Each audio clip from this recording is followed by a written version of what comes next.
guys, welcome back to my channel. I'm really excited for today's video and slightly nervous because Sassy Steph is coming out and I'm a little bit fearful that I might hurt somebody's feelings. But today we're going to be talking about, in my opinion, the 20 biggest bust of makeup releases. Did my vocab just make sense? We're talking about the 20 makeup releases from 2020 that I personally felt like were the biggest busts. And maybe the biggest bust isn't necessarily like the best terminology, but these were the 20 releases that I felt like people were super excited for or whatever, and they just didn't go as well as planned, or they weren't as popular, they weren't as well received, etc. All right, guys, I'm midway through filming and I wanted to come back to add a little bit to my introduction. I'm not sure how editing Steph is gonna get this in there, but I wouldn't necessarily consider this video to be all about like the biggest busts of the year. Not everything I'm going to be discussing today is necessarily like a bust, but it's either like didn't do as well as planned, or it was potentially like one of the most controversial releases of the year. I needed to add the controversial in there because, again, I don't have the numbers. I'm not looking at like how successful each of these launches actually were, but just based on the feedback and reviews that I personally have seen, I feel like these were either not as successful as planned or incredibly controversial. So let's get back to it. I do a ton of disclaimers on my channel and I really am trying to get better, so I'm gonna try and not do a disclaimer for this video.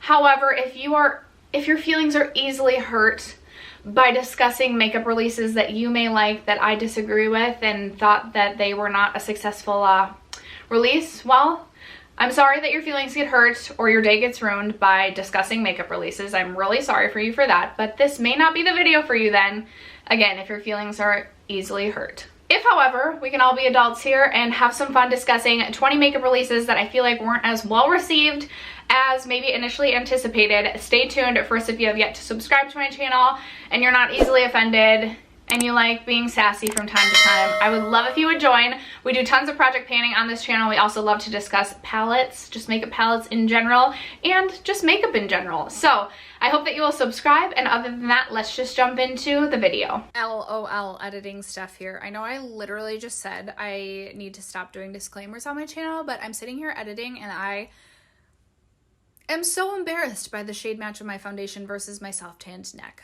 I do apologize. Do notice it? No need to comment about it. Thank you so much. Back to the video. It is almost 1:30 in the afternoon and I haven't eaten yet today, so I'm also like a little bit hangry. So we might be like an extra touch of sassy. Again, if you are like easily offended, this isn't the video for you. I am posting every day this month, so just perhaps come back tomorrow. I am going to be referencing my notes, so if you see me looking down, ooh, and I'm going to scoot over so that we can post photographs. I will say, so I wanted to do like a play on words. I wanted to do 20 in 2020, but originally I just had like 13-ish releases. So some of these I won't say like are a bit of a stretch, but I mean, overall, I feel like the overwhelming majority of makeup releases I felt like were pretty successful this year. But let's just jump right in. Let's just jump right in. And let's start with Colourpop, because Colourpop does release a lot. So naturally, I feel like they're bound to have, you know, a miss here and there, a fail here and there. And I believe I have 2 on my list from Colourpop. So let's start with the Sailor Moon collection. I feel like so many people were so excited about the Sailor Moon collection, and I will say I grew up an avid gamer, but is Sailor Moon, is that just a cartoon on TV? I honestly don't really know who Sailor Moon is. So I was over here like, I'm a 90s baby, I'm a 90s kid, and I was like, Sailor Moon, I don't know who you are, but I'm glad that everyone else is so excited. From my understanding, I feel like the eyeshadow palette had a lot of matte with like the micro glitter in it and people just weren't loving it. I also heard that the quality just wasn't Colourpop top-notch quality. And I also will say I was interested in both of the blushes in this collection. The packaging of this collection, outstanding. Like, they knocked it out of the park. I think it was just really lacking in the quality. And the blushes I was super interested in, but I actually saw them in the store and they had glitter in the blushes and I was like, no, not my jam, unfortunately. So I feel like the Sailor Moon was a big bust. And then the second one, can you guys guess? What do you think it would, what do you think was the second biggest bust from Colourpop? For me, it was the Candyland collection, and that seems to be an overwhelming majority just from like what I've heard. I personally did not purchase either of these. I don't know that I purchased any of the 20 that I'm going to talk about. So again, this is really just personal opinion, things that I felt like didn't go as well as anticipated. But so many people were really excited about this Candyland collection or whatever. Can't remember the exact name. I think it was Candyland, and they had like a game that released in the PR box. And again, there were a ton of mattes with the micro glitter in it. And I feel like Colourpop has been doing this more and more, which is just really, I don't want to say upsetting, because it's like, okay, it's not upsetting, but it's really disappointing, because I feel like the overwhelming majority of people just would prefer like a matte or like an actual like foiled shimmer rather than like a matte with micro glitter. I do understand that at times brands will formulate a matte shadow with micro glitter if it's a more difficult shadow to blend, etc. But I really feel like Colourpop just overdid it specifically in this Candyland collection. I also feel like I heard that a lot of the shades, because they were more pastel, just really did not show up well on even like lighter skin tones. And I feel like one critique of Colourpop has been that they don't always cater to deeper skin tones, and this was just another reflection of a very light toned eyeshadow palette released from Colourpop. All right, we're gonna get super juicy here.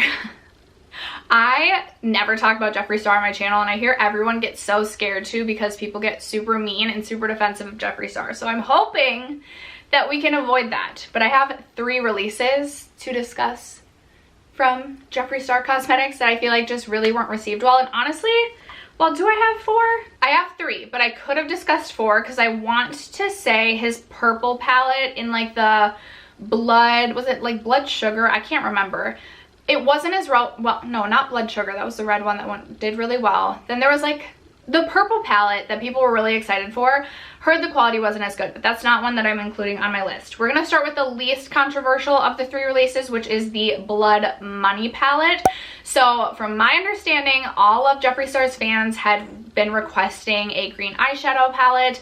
I personally really enjoy green eyeshadow palettes. So when I saw this release, I actually was really intrigued, like, to see what was inside. And I actually did watch the Jeffree Star like video where he discussed his entire collection.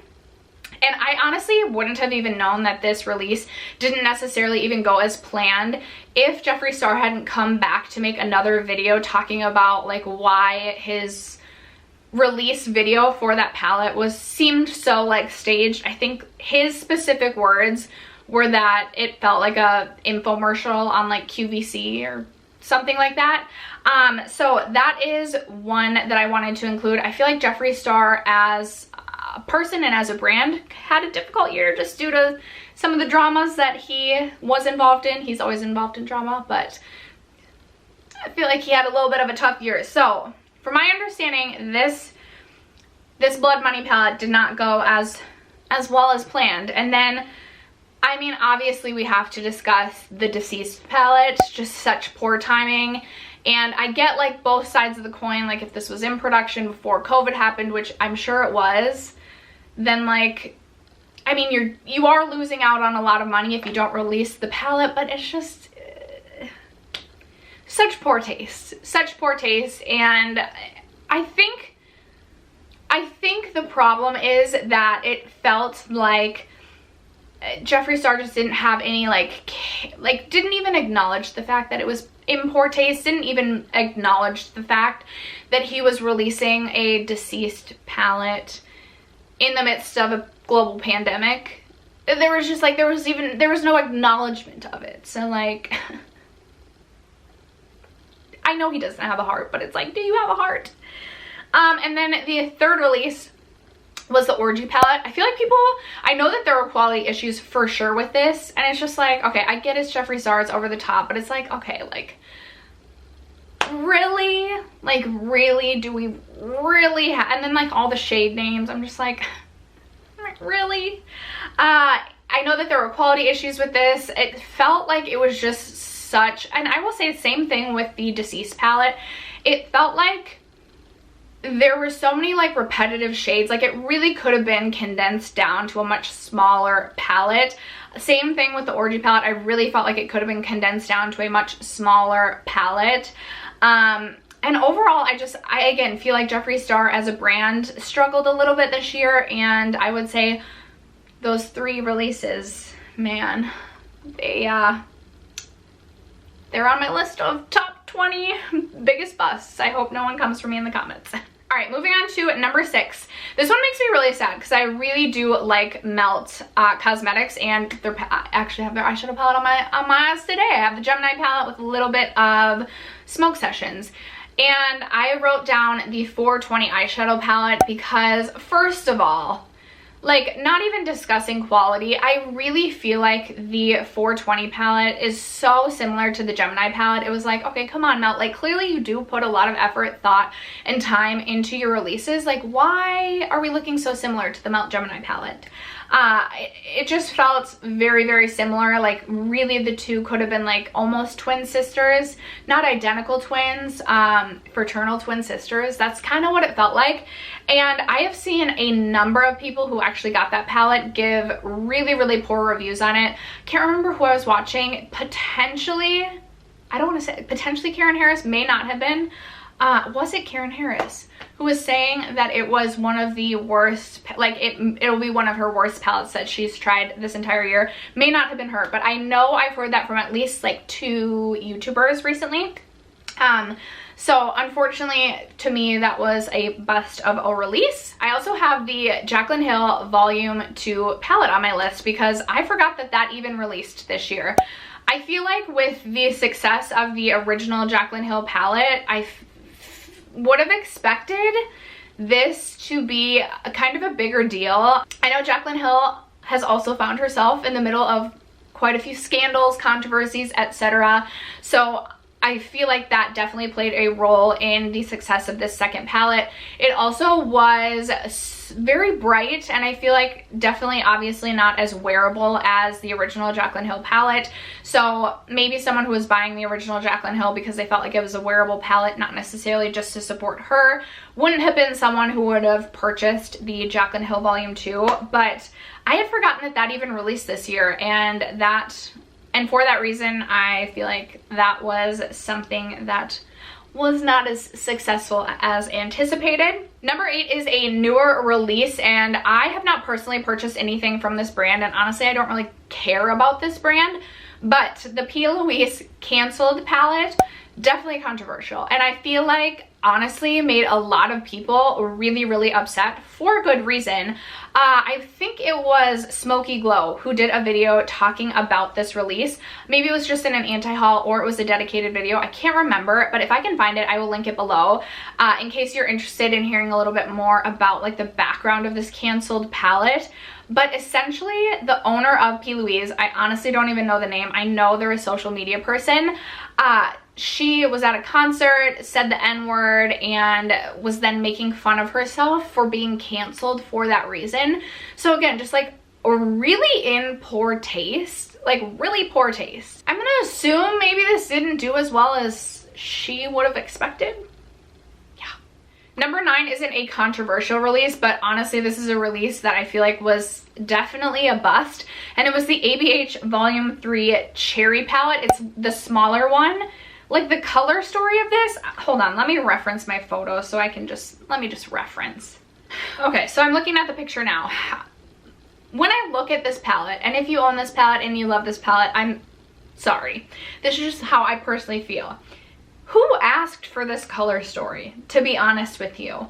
For me, I don't love reds, and like I like pinks, but more like mauve tone pinks, not like a pink. And then there's like the blue and the like, who asked for this palette? Who asked for this?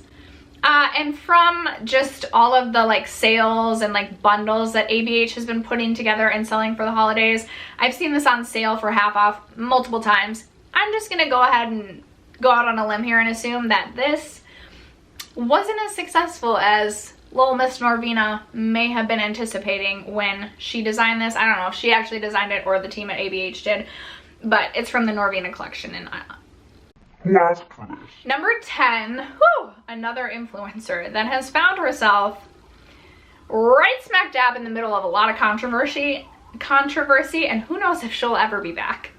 Do you guys, The Tati Blendiful released in 2020. For some reason, it's always allowed on my street. While we wait for the sirens to simmer down, I'm gonna have a sip of, I forgot to tell you guys what I was sipping on today. It's Fiji water again.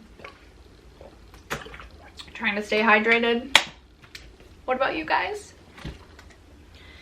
Okay, the Tati Blendiful released this year, and that I don't feel like was as successful as originally anticipated. I know there was a lot of issues with people's having like defect issues when they washed it, or it wouldn't wash very well. I don't think I see anybody using a Tati Blendiful anymore. I don't think I saw anyone use it after doing like their first impressions review video of this. Am I wrong? Okay, I've lost track of what number I'm on. Naturally, this always happens to me. And my list is like, I've gone a little bit out of order. But whatever number we're on, I have the Huda Pastel release. I also kind of forgot that this released this year. And this is another one where like after people's initial reviews of these palettes, I feel like I never see anybody use these, talk about them, whatever it may be. Whereas some of the other like Huda palettes, I definitely still see people like reaching into and using. The pastels, not so much. These are one I just discussed in my makeup I'm glad I did not buy. I will link that video in case you're interested in seeing it. It'll be in my vlog playlist as well. But yeah, I felt like that was a bit of a bust of a release. Ooh, this one I actually did buy, and I was mad about this, and it is the Urban Decay Ultraviolet palette. This was not good. Spoiler, this will be in my worst makeup of 2020. I was super excited about this because I feel like I had seen some positive reviews, and I was like, purple eyeshadow, like I really enjoy purple eyeshadow. This is gonna be beautiful. It was really bad. I even, like, I get, like, it's the naked, even if it was, like, less pigmented, like, I would get, but even the, like, neutral side of the palette, it took me, like, 30 minutes, no joke, 30 minutes to come up with an eye look, or to get an eye look to build enough to make it look like I actually was intending to wear eyeshadow and didn't just have, like, a little bit of leftover makeup from the day before. It was a really bad palette. Really, really bad. And I don't necessarily know if this was like a bust of a release or whatever, but in my opinion, it was a really bad palette, so I definitely wanted to include it in today's video. Ooh, also, I did also indulge in this release as well, the Fenty Snap Shadows. Those were really bad. And I know she just released 2 more for the holiday. There was a green one and another really pretty one, and I feel like the Fenty Snap Shadow palettes are gonna be like the Smashbox 24, I forget what those are, the Smashbox palettes, cover shop palettes, that I always like. The color story is always like, yes, like I want you, but then it's like what I imagine Moondust would be like, just like super chalky, no pigment, not build, like just really, really bad.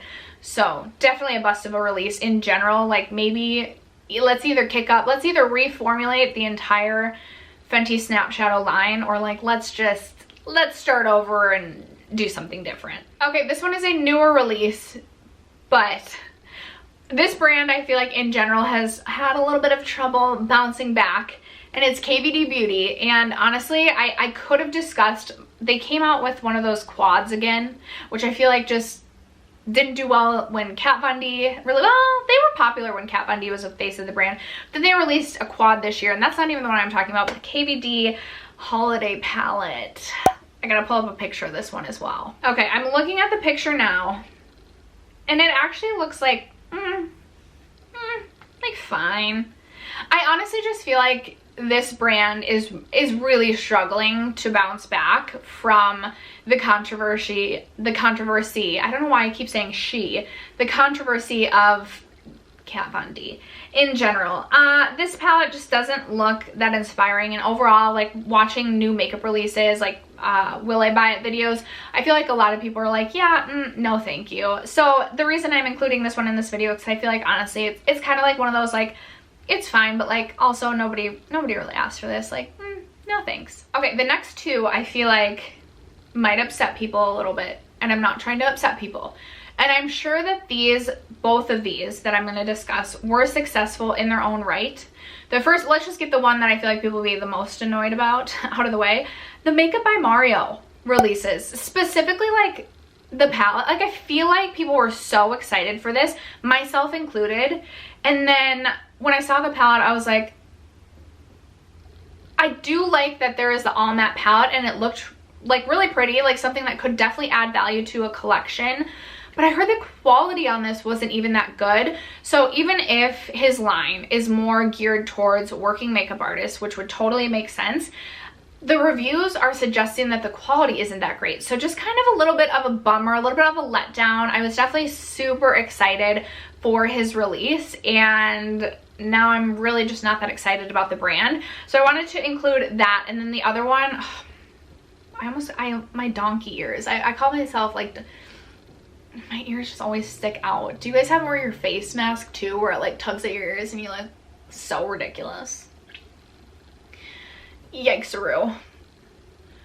The next one is another influencer release. The Patrick Star, like his initial launch with the makeup wipes and the makeup dissolving mist. I feel like people were really excited for the Patrick Star brand, and then to release makeup wipes and makeup dissolving mist in an aerosol can, I felt like it was just like a little bit, a lot out of touch with where the industry is really going in terms of like sustainability, going away from makeup remover wipes, going away from, not necessarily, I feel like the industry isn't necessarily going away from like aerosol, whatever, but like, do you guys get what I'm saying? Like it was out of touch. It was out of touch. And I feel like people were also a little bit let down that the first release, or a little bit confused that the first launch was makeup removing of products when there was no makeup in the line to remove. I know he, right after that, released, I think, his palette and his like eyeshadow sticks or whatever, but I definitely felt like this launch, not as hyped as I would have, maybe not as hyped isn't the right word, but not as like exciting of a first launch as we probably would have anticipated. Next up on my list is really any release that Haus Labs had this year. And again, I could be wrong, but I don't really see anybody use Haus Labs. I think it's a little bit, like the fact that they're only sold on Amazon, to my knowledge, still at this point, I don't know. Like, I do buy from Amazon. I know that like there's a whole movement against Amazon, etc., and I get it. I do still order from Amazon, honestly, just for convenience. But the fact that you can only get Haus Labs on Amazon, it's just a little bit like, then you can't even see the product until you have it. And I know that you could return it, but there's like the hassle. And I just feel like people aren't excited for Haus Labs. Like I never see people in Will I Buy It's or whatever it might be excited for Haus Labs releases. I will say her recent quads did make me like do a double take, but still easily after I just like looked a little bit further, I was like, I probably don't need these. Okay, I think I'm at hopefully I'm at number 19. Number 19, I have the Colored Rain Juicy Palette. I know people were so excited for this release, and I don't think I saw one good review of this palette. From everything I saw, it's been a little bit, but I just heard that the shadows weren't that pigmented. The shimmers were like okay, but nothing great. And people just really weren't impressed with this release. I know people were super excited that it came in either in like the big packaging, or I think there was like the double-sided, I can't for sure remember. I know people were excited about this release. And then people were really disappointed when they got their palettes and were using it. So definitely a bust of a release, in my opinion. And then the last one that I have to talk about is from Stila, and I gotta pull up the palette. It is the Stila Road Less Traveled palette. I feel like Stila is one of those brands that's like slowly slipping away a little bit, and they're like trying to hold on to whatever they can to remain relevant. And that sounds super mean, but that's just the impression that I get. And again, like I'll post the picture right here. Who asked for this? How are you going to use this palette? I think there's two mattes. Like I maybe could see, like using that brown in the crease or the pink in the crease and then doing a shimmer, but like I don't feel like this was very well done. I just, again, as I was watching Will I Buy It videos, I feel like no one was excited for this, and people were a little bit just like confused by the color story is the word I'll use. And honestly, like I think about, so obviously there's a life outside of YouTube and there's consumers that don't watch YouTube and all this, but like I think about before I watched YouTube, if I were to walk into like an Ulta Beauty and see this 8-pan color story sitting there on the shelf, I would be like,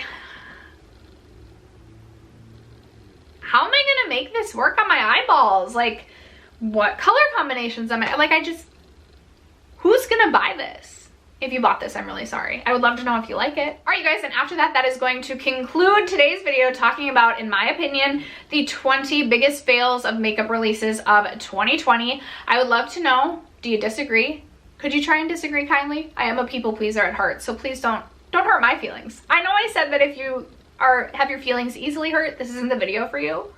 So maybe that's not fair of me to say, but I would love to know if you agree or disagree. I would also love to know if you have any releases that you felt like were complete fails of this year that I did not discuss today.